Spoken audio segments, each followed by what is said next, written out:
Sәттілік тілеп, көзіңізге қарап. Қараймызды көзге сәттілік тілейміз. Сабағымызды бастайық. Отыра қалды. Балалар, сабағымызды бастадық.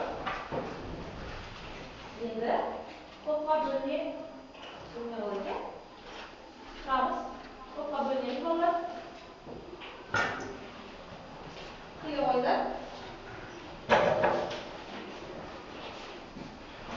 Кімде қандай сан шығар, сондай топқа отырады. Отыра қалды.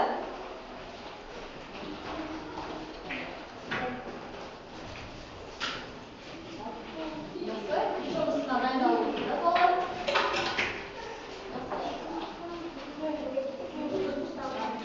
Балалар, сабақты бастамас бұрын мен сендерге бағалау парақтарын қараймыз көреміз.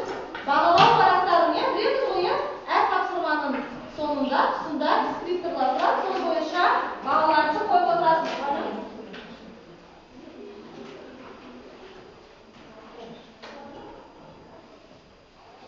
Бөлінеміз ме? Енді топ басшысын сайлап алыңдар, Айзере. Топ басшысын сайлап алыңдар біріншіден. Екіншіден, уақытты кім үйлестіріп отырады, сайлап алыңдар. Уақытты қарап отыратын, және де мына бағалау парағы уақытылы толтырып жазғанын қарап отырыңдар. Жақсы. Ал үй жұмысын кім айтады, соны керек балалар. Кім айтады екен? Үй жұмысын ашыңдар дәптерлерді. Үй жұмысын ашамыз. Сабақты кім айтады екен? Көрейік. Ал, тақтаға назар аударамыз, сөйлемеміз. Тоқтас. Ал, тоқтас. Үй жұмысы. Білім алтындар қымбат, білімнің басы зейнет, саны зейнет. Жақсы. Қандай мағына береді? Білімнің алуының маңыздылығын көрсетеді. Жақсы, отыра ғой. Ал келесі кім үй жұмысын айтады екен? Байбек айтады екен. Білім бағдарламасының жаратушы оғын, мысалы, мағынасы білім адамға өмірде күш-қуат береді, қиындықты жеңуге көмектеседі. Дерексіз зәркесін жоқ, дерексіз зәркесін білім мақсаты. Жақсы, сен дерексіз зәркесіндегі жақсы, келесі де Нұрасыл екен. Ал Нұрасыл мағынасы қандай екен? Мақал адам еңбек етсе, өз еңбегінің жемін көріп, ертеңгісін тәуелді болып, өмір сүреді. Жақсы. Сондықтан балалар біз қазір неге еңбек етеміз? Ертең болашақта қарнымыз тоқ болу үшін еңбек етеміз. Жақсы. Келесі үй жұмысын болды, қалғандарын жасадық па? Бағалаушы тексеріп шығамыз. Егер де барлықтарын жасаған болсаңыздар, өздеріне 2 балл қоясыңдар. Егер де түсіндірсеңдер 2 балл қоясыңдар. Мақал мәтел жазсаңдар 1 балл.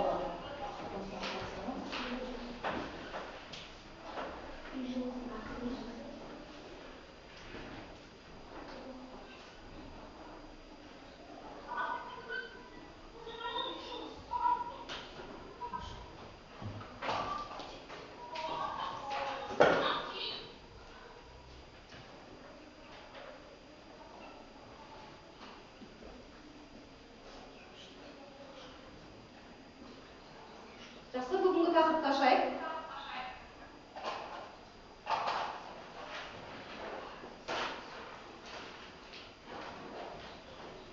Тақырыпты ашайық, балалар? Барлықтарыңыз назар аударамыз тақтаға. Ал қандай кейіпкерлер келіп тұрмыз? Бұл кім? Қожа, жақсы. Ол қай шығарманың кейіпкері? Қандай шығарма?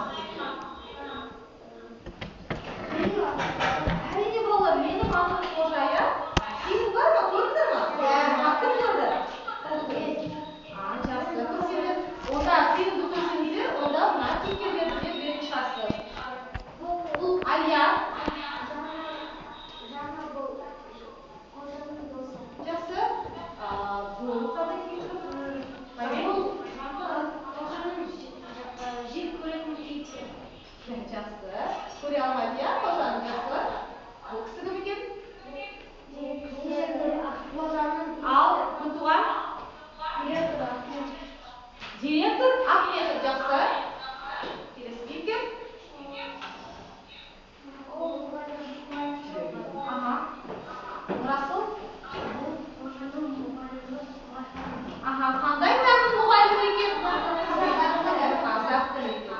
Балалар, міне мына жерге кішігірім бір көрмеге қарайықшы. Не көріп тұрсыңдар бұл жерде? Қожаның шығармалары, иә, кітаптары, жақсы. Сосын мына ортасында кім екен? Жақсы. Бердібек Сұлтанбаев, ол қожа, менің атым қожа шығармасының авторы, әрине. Балалар, мына кітаптарды оқиын десеңдер, біздің кітапханада мынандай кітаптар көп. Жақсы ма? Оқыңдар. Ал тақтаға ары қарай назар аударамыз. Қазір сендермен тапсырма орындаймыз балалар. Сонымен біздің сабағымыздың тақырыбы қандай екен? Кім айтады? Әрине, қожаның қиялы, қиял бөлімін әрі қарай жалғастырамыз. Бүгінгі біздің сабағымыздың мақсаты балалар. Қазір біз сендермен тыңдалу мәтінін тыңдаймыз, иә? Одан кейінгі тыңдалу мәтіні бойынша біз сендермен не істеу керекпіз? Қалай ойлайсыңдар? Сұрақтар құрастырамыз және сол сұрақтарға жауап береміз. Жақсы. Сонда біздің бүгінгі мақсатымыз тыңдалу сұрақтарына жауап беру және өз ойымызды білдіру. Өз ойымызды білдіреміз. Ал екінші біздің мақсатымыз қазақ есімнің мағыналы түрлерін қолдану, оларды дұрыс ажырату. Қандай зат есімнің мағыналық түрлерін білдік балалар? Айтамыз? Қол көтереміз, айта қоямыз. Негізгі? Онда жақсы.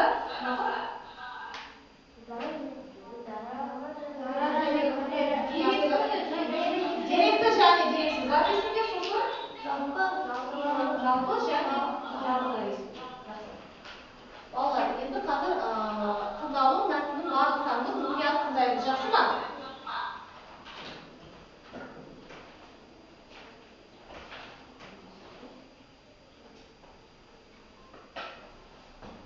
Мұқият тыңдаңдар балалар.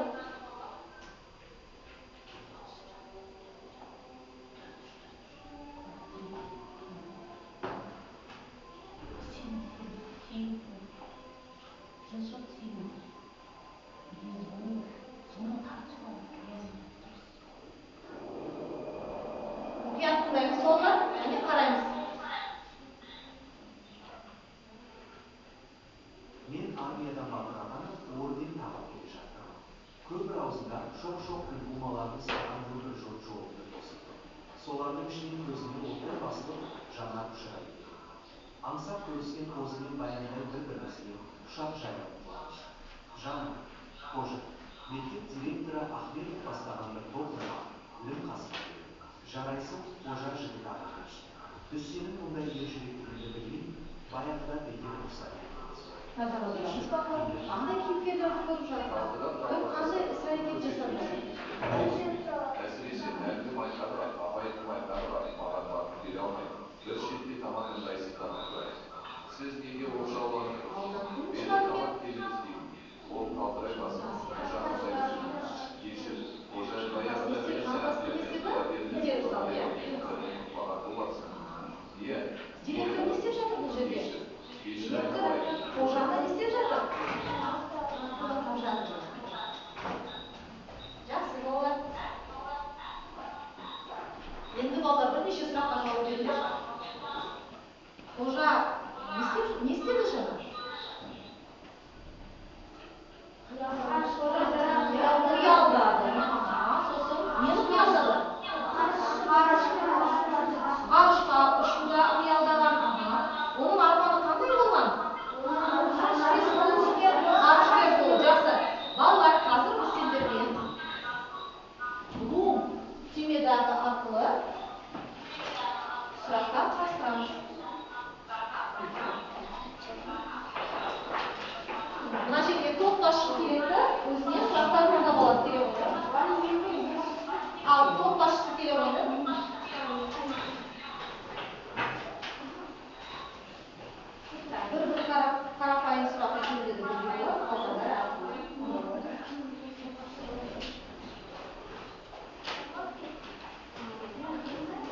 Айзере, көптен қандайсың? Бұл жақта кім топ басшысы? Жұмасовтан жасалғандар. Әрине қалғаны балалар, біздің тақырыбымыз қожаның қиялы болғандықтан ортасына қожаны ауыстырамыз.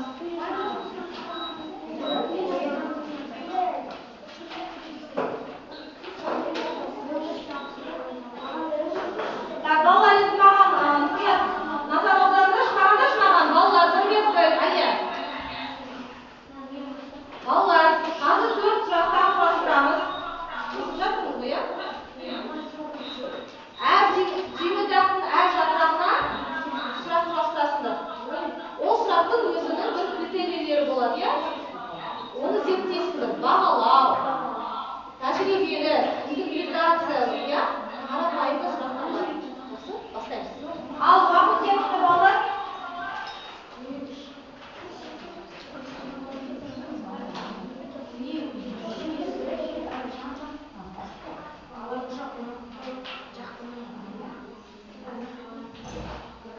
Бес минут беремін сендерге сұрақ құрастыруға. Уақыт кетті.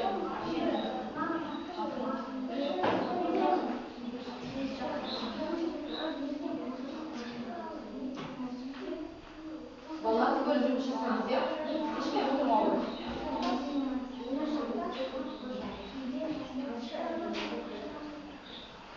Ойланып, балалар, өздерінің жазғандарını түсінетін болыңыз.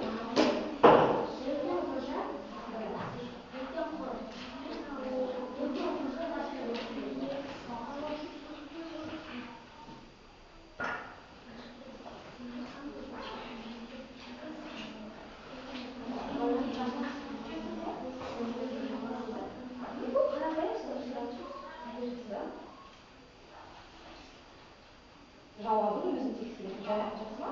Олар жауап беретін болса да жауабын өзін тексеретін.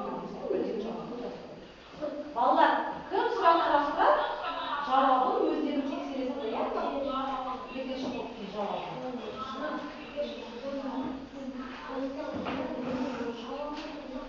Уақыт үйлестіруші оқушылар жай отырмаймыз, уақытты қарап ойнамыз.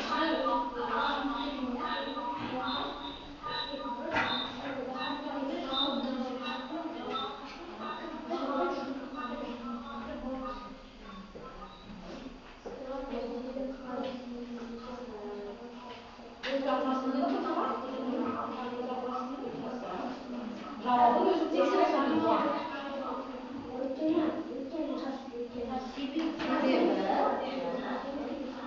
Қатесіз жазамыз, балалар.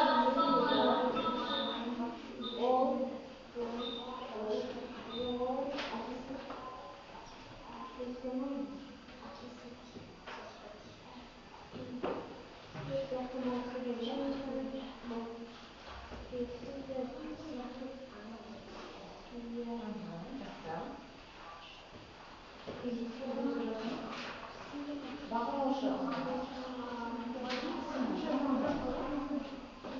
Немене шешелеріңіз, иә? Қане уақытты қараңдар, балалар. Уақыт тақтада тұр, уақытты қарайды. Уақытқа қарап отырса, балалар үлгеретін болыңдар.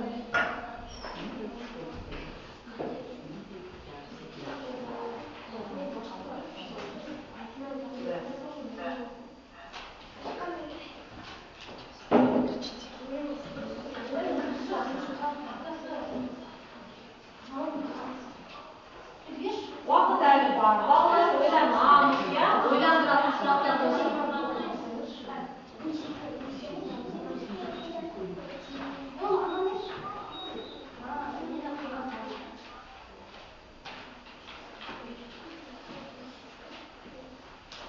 Бәрекелді, барлықтарың жұмыс жасап жатыр екенсіңдер.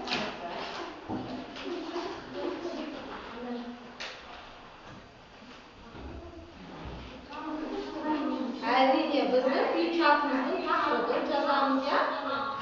Қандай тақырып екен?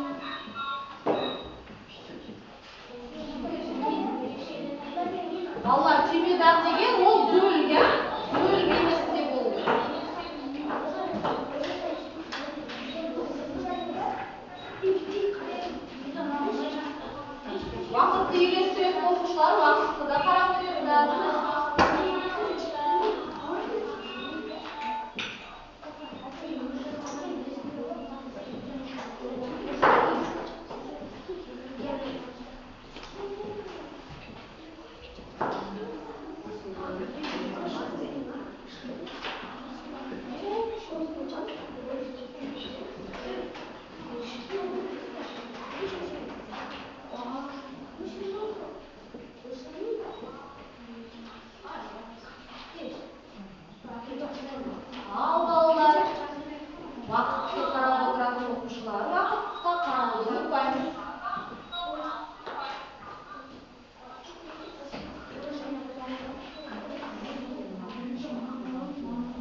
сұрақ береді. Ал жаңа жабылып бұл жас келе отыр.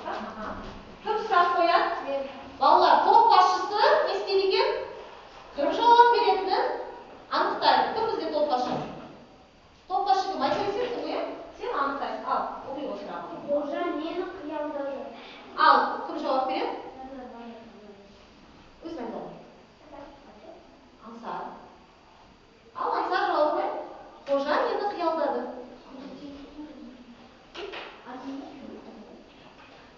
Қожа ғарышкер болған жоқ. Ал, аны жаққа қараймыз. Аға, қалай? Қожа ғарышкер болғысы келді. Жақсы. Сендерге бұл жауап ұнады ма, балалар? Иә. Жарайды, келесі сұрақ.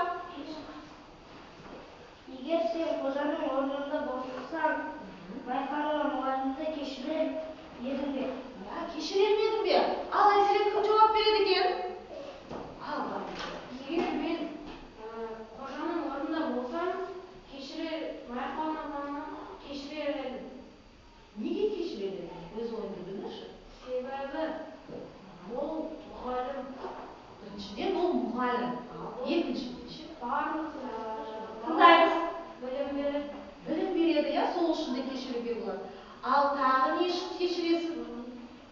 Қожаның қандай қасиеті бар деп ойлайсың?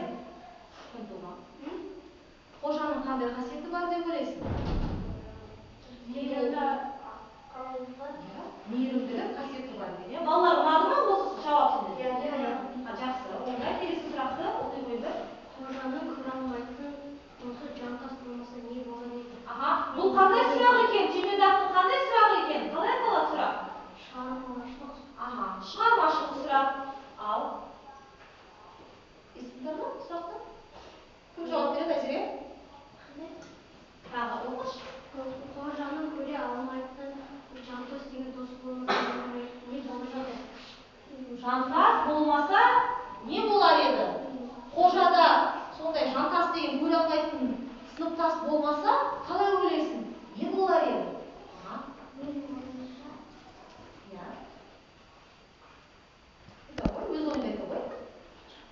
Менің ойымша жантас болмаса,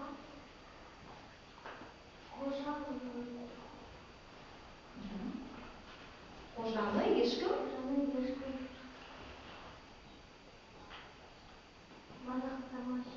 мазақтамау шегі сосын. Тағы Айзере кім жауап берсін тағы? Байбек пе? Ал, Байбек. Айзере, сен ұйықтамай отыр, сен топ басшысың ғой. Қожа сабағын 5-те оқып еді. Және жантас болмаса, ол ақылды және қызықтық жасамаушы еді. Қырсықтығы аздау болушы еді, иә? Жантасқан қырсығы ол не істеп жүрді? Оқымай жүрді, иә? Жақсы. Келесі тағы сұрақ бар ма бізде? Қандай сұрақ бұл? Түймедақтың қандай сұрағы?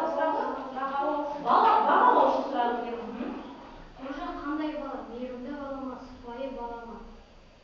Аха, соны дәлелде, иә? Дәлелде ме, жоқ па? Ал, кім жауап береді? Ал. Менің ойымша қожа мейірімді. Мейірімді, жақсы. Мейірімділікті қайда көріп тұрсыз? Қай жерде мейірімділік танытты?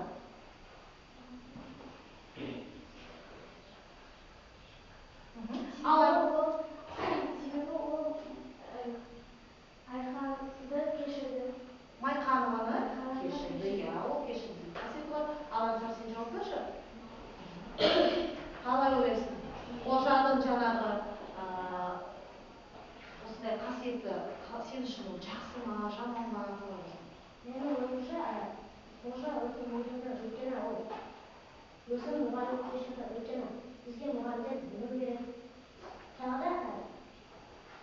Бірақ та балалар, бұл жерде кішкене біз тыңдалу мәтінінде не көрдік жаңа? Жантасты не істеп жібереді екен? Итеріп жібереді. Ол қожаның қандай қасиеті деп ойлайсыңдар? Жаман қасиеті. Я, енді ол кішкене бұзықтық қасиеті, иә балалар?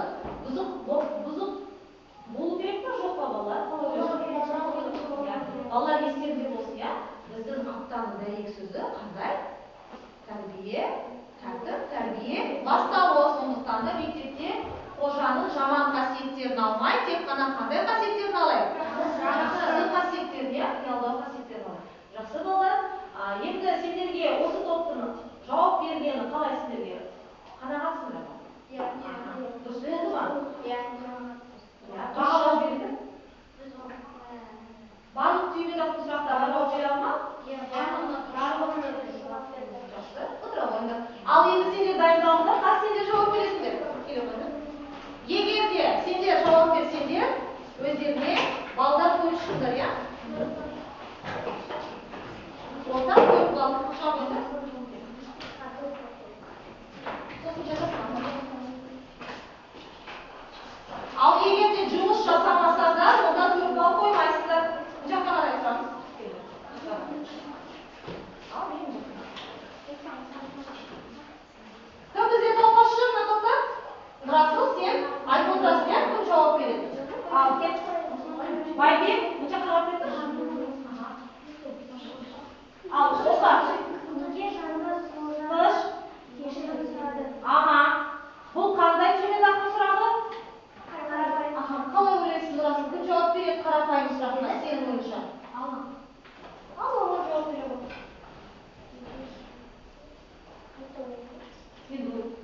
Неге жандос қожадан кешірім сұрады? Иә. Себебі Сенің ойыңша неге сұрады? Қалай ойлайсың? Қожа қандай болып келді бұл жерде? қожа Кешірім сұрайтындай болып келді, иә? Иә. Қандай болып келді? ол ғарышкер болып келді. Сосын Өте қандай болып келді? ақылды Атақты болып келді, иә? Атақты жер жаратындай болып келді, иә? Біздің атақты жаңағы Тоқтар Әубәкіров секілді басқа да бізде бар ғой балалар, ғарышкерлер бар ғой, білесіз ғой? Сол секілді ол да ғарышкер болып, атақты болып келген. Жақсы болды ғой? Қарапайым сұрақ. Келесі сұрақ оқыңдар. Тестілеп боламыз. Неліктен қожа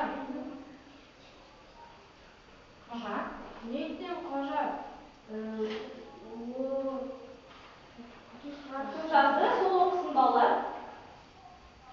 неліктен қожа ғарышкер болғысы келді? Ал неліктен ғарышкер болғысы келді? Нұртас жауап береді. Қожа болса Тыңдаймыз. ол әкесіне ұқсас болсын деді. Әкесі болса Тыңдаймыз. әскерге кетті. Әскерге емес, қайда барып кеткен? Соғысқа кеткен, иә? Әкесі өте қандай адам болған? Ауылдың ішінде оның бәрі қожа болса ұстағысы келген, иә? Және оны бәрі сыйлайтын еді, иә балалар? Кинофильмде көрдіңдер ғой. Келесі сұрақ. Түймедақтың қай сұрағы? Нақтылау сұрағы. Ал Айзере, осы? егер мен дұрыс түсінген болсам, неге қожа ғарышкер болғысы келді және неге атақты болғысы келді? Бұл жаңағы сұраққа ұқсас, иә балалар? Бірақ та бұл жерде кішкене өз ойларын айтып кетіңдерші тағы. Неліктен ол ғарышкер болғысы келді? Не дәлелдегісі келді ол барлық адамдарға? Мына кейіпкерлерге не дәлелдегісі келген? Нұрасыл, өзің жауап берші, топташысы. Әкесі ұқсағысы келген. Әкесі соғысқа барып атақты болғысы келген. Сосын ол жанардың алдында қалай көрінгісі келді? Директордың алдында қалай көрінгісі келді? Кім айтады? Күлтуған айтып сен. Директордың алдында не мейірімді және атақты болғысы келді. Және ғарышкер болып не атақты болғысы. Ол өз-өзін мақтағысы келді, иә балалар? Директор онымен не істеуші еді? Әрқашанда оған ақылын айтып, иә? Түзелуге жақсы сөздер айтып еді. Жақсы, келесі сұрақ. Кейіпкер немен ерекшеленеді? Кейіпкер немен ерекшеленеді? Кейіпкер кім бізде? Алия, бұқса қараймыз. Ал кім жауап береді бізде? Ал Күлтуған жауап береді. Кейіпкер немен ерекшеленеді бұл жаңағы? Тыңдалынған тілінде. Кейіпкер өзін қатты қиялдануымен және де әкесіне ұқсағысы келген. Иә. Балалар, бұл жерде бізде кім сөз қандай сөз екен? Қожаның немесі? Қожаның әрине асқақ қиялы, иә балалар. Оның асқақ қиялы неге апаратын жол? Арманға апаратын жол, иә? Жақсы. Оның қиялы жай өзіне трактор алып, тракторшы болғысы келді ме сол заманда? Ол заманда ғарышкер болғысы келді. Әр бала сол заманда не істегісі келген? Атақты және ғарышкер болғысы келді. Жақсы. Тағы сұрақтар бар балалар? Жақсы. Енді бұл оқушылардың мына топтың жауаптары сендерге ұнады ма? Ал сендерге сұрақтар ұнады ма? Сендерге бірақ бір сұрақтары қандай болды оларда? Ұқсас болды, иә? Сондықтан да балалар өздеріне 4 балл емес 3 балл ғана қоясыңдар, иә? Келісіп қой. Жақсы, отыра қойыңдар. Балалар, отыра қойыңдар.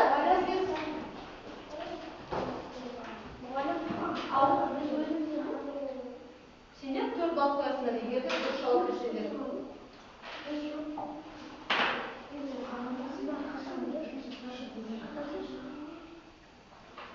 Балалар, барлығымыз тұра қаламыз.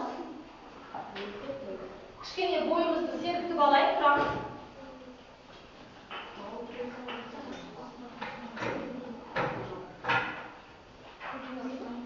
Тұрамыз түгіліміз балалар. Бойымызды серіктіп алайық, кішкене. Жақсы.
Мен әріптестеріммен бірге түскі ас ішуге ұялармын,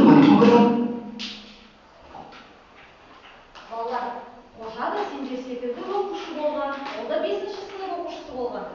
Ол тек қана бұзықтықты жасамай, садақты да оқыған, ережелерді де жаттаған, иә? Бүгінгі біздің грамматикалық тақырыбымызға назар аударайық. Қазір мына қожаның бізге айтқан ережесін тыңдайық, иә балалар?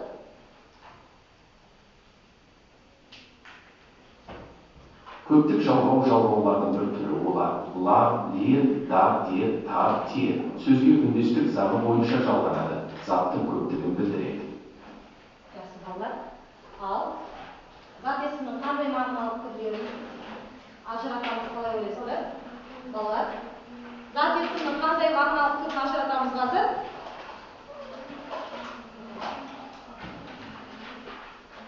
Балалар, қандай ережесін алушана маған назар аударыңдар? Балалар, оқушылар. Қандай жалғаулар?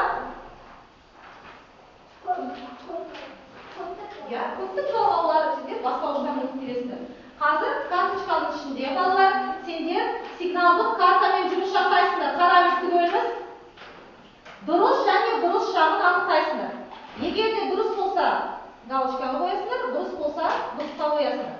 Сосын осының ішінен дұрыс қойылған көптік жалғауды алып, екі-ақ сөйлем құрастырасыңдар. Сосын тексереміз. Ал ет. Уақыт кетті балалар. Екі сөйлемге 2-ақ минут берем. Екі сөйлемге 2 минут берем балалар. Уақыт кетті. Сөйлем құрастырасың. Мына жерде көптік жалғауы қате бар сөз дейсің. Бар ма көптік жалғауы? Еді, иә? Келесі. Мынау дұрыс жазылды деп ойлайсыз ба? Жоқ. Енді ол әрине. Балалар дұрыс бұрысты ғана анықтайсыздар. Тез. Сөйлеп құрастырасыздар. Жеңіл болды. Міне мынау дұрыс па сөйлеп? Неге? Қай жерде қате болып тұрсың?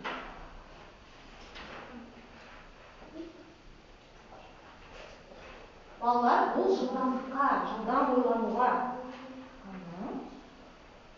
Мұнда бәрі дұрыс па қараймыз? Дұрыс па бәрі?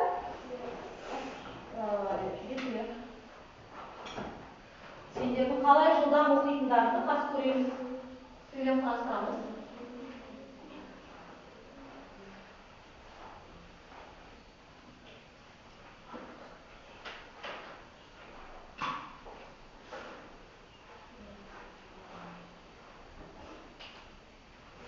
Тез болыңдар, балалар. Кез келген жеңіл бір қарапайым сұрақ қарастырасыздар. Көптік жалғауы. Өшірмей қой, кетеді жай. Өшірмей қой, жайсыз мысалы. Тез сөйлемді ауызшада құрастыруға болады. Ал уақыт аяқталды. Болды па?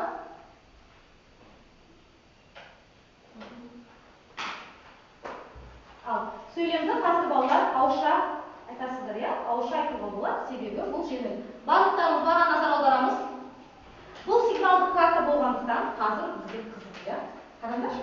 Қазір кім оқиды? Егер де ол дұрыс болса, қандай белгі көрсетеміз?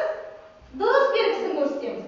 Ал егер де сендер қатені естіп қойсаңдар, онда не істейсіңдер? Мына белгіні басасыңдар. Ал кеттік. Бірінші бізде кім оқиды? Айзере оқиды. Бірінші сөйлемді оқи ғой. Мен армиядан батыр атанып, орден тағы келе жатырмын. Аха, дұрыс па? Жоқ. Иә, дұрыс. Балалар, әрине Дұрыс. белгіні көрсетеміз. Дұрыс, иә? Бүкіл жерде көптік жалғау дұрыс жазылған, иә? Келесі. Ал күндір оқи ғой. Көздің алдында шоқ-шоқ көзір бұмаларын ұстаған нөпір жұрттың тосын тосып тұр. Аха, бұл сөйлем дұрыс жазылды ма, көптік жалғауы? Жоқ. Бұл жерде дұрыс жазылған жоқ, иә? Абрақты алтын гүл сен қатесін таптың ба? Қалай дұрыс болды жалғауы? Гүлдер. Әрине, гүлдер, күтуға неге гүлдер, неге дерді қосамыз біз? Өйткені Үндестік санына байланысты, иә? көп гүлдер. Иә, дер деген жіңішке түбірге не жалғаймыз? Әрине, жіңішке түбір жалғаймыз. Келесі бізде Алия оқи ғой. Солардың ішінде көздеріне ботай басып жаңа ұшылай кеткен. Ал көз дары не деп жазылыпты? Бұл жерде дұрыс жазылды ма? Әрине қате. Аха, сен қатесін таптың ба? Қалай жазу керек екен? Көздеріне. Әрине көздеріне. Жақсы. Осы топтың енді жауабын тыңдайық. Алан оқи ғой. Тоқта. Мен армиядан батыр атанып. Жоқ. Келесі. Оқи ғой. Мектеп. Мектеп директоры Ахметов бастаған бір топ мұғалім қасыма келеді. Ал бұл дұрыс па? Әрине. Дұрыс. Дұрыс. Картамызды кішкене көрсетеміз. Жақсы. Келесі бізде Нұрас оқи ғой. Сіздер неге оқушылар дұрысы сіздері тамақ береміз. Аха.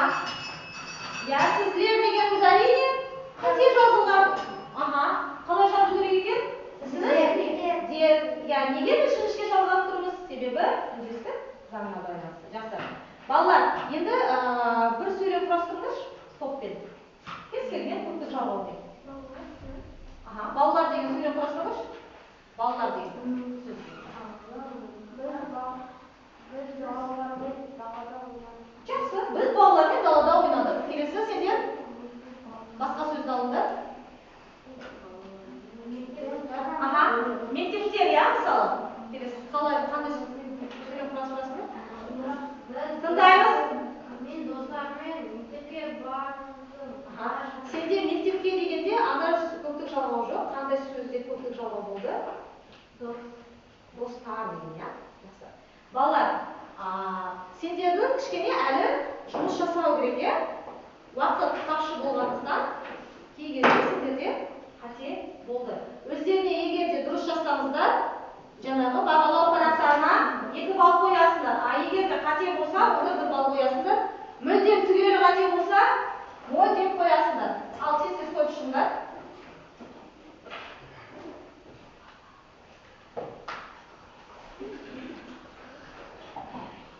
Енді сабағымызды бекітейік, болар.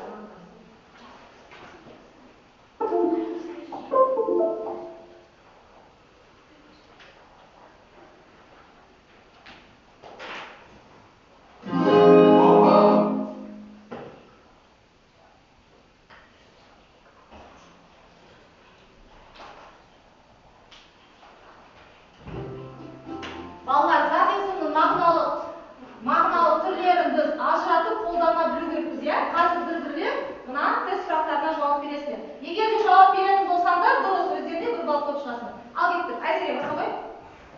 Тез болыңдар, тез.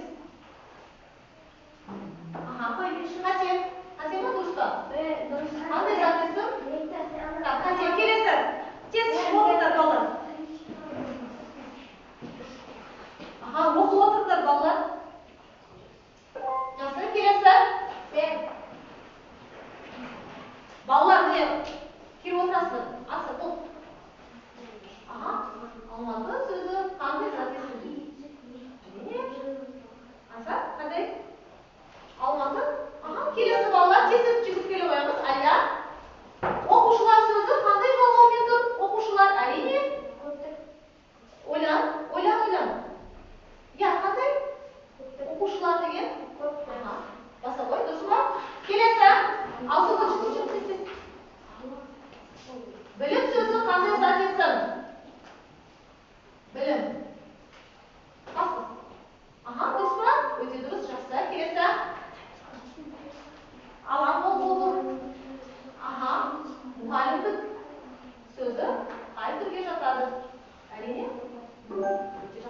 Келесі. Күн туған. Бол.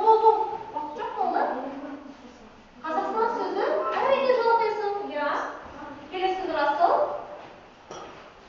Сонымен балалар, біз сабағымыздың бір мақсатына да жеттік, я? Балалар сөзі қандай мағыналық түрге жатады? Балалар. Әрине дерек болды. Келесі. Бол, нұртас. Әсемдік сөзі қай топқа жатады? Әсемдік. Әрине. Әсемдік деген әдемілік деген сөз, біз оны не істейміз? Сезіне аламыз, ойыншықтар. Келесі. Соңғысы кім? Ойыншықтар. Балалар, біздің бір мақсатымыз зат есімнің мағыналық түрлерін ажырату және қолдану, я? Сол мақсатқа жете білдік па бүгінгі сабақта? Жақсы. Балалар, назар аударамыз. Сендерге қандай қиыншылық туды бүгінгі сабақта? Қиыншылық болды ма? Қай жерде? Қиыншылық мүлдем болған жоқ па, балалар? Мүлдем болған.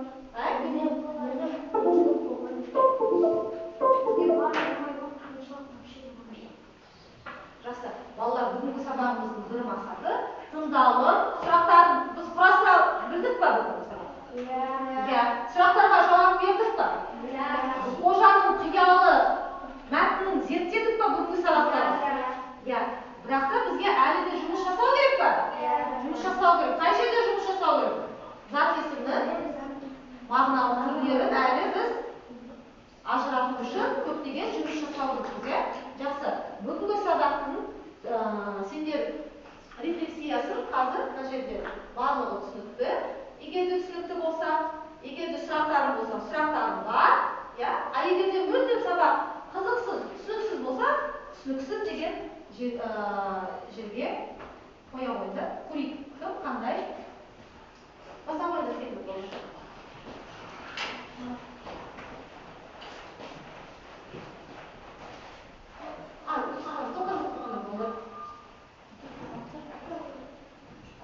Осымен сабағымыздың соңына келдік. сабаққа кері байланыс бере кетілген оқушылар. Осымен сабағымыздың соңына келдік. Al basalım. Aha, gerisi basamız. Oylanıp basamız balı. Сабаққа кері байланыс бере кетілген Nasıl? осымен сабағымыздың соңына келдік. İyi жұмысын жасауласыңдар balı. Бағалау парақтары маған бүкіл кезеңдерді бағалап, маған мына бағалау парақтарын тапсырыңдар. Осы бойынша сендерге баға қоямын балалар. Тапсырамыз. Бағалау парақтарын маған тапсырамыз. Осы бағалау парағы арқылы сендерді бағалайық тексерейік.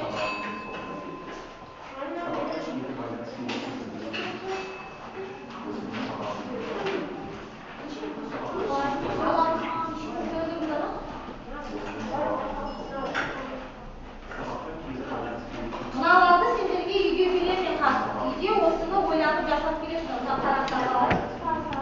Мына парақтарды балалар алыңдар. Үйде осы үй жұмысы болады. Ойланып жасап келесіңдер. Балалар, сендерге үлкен рахмет.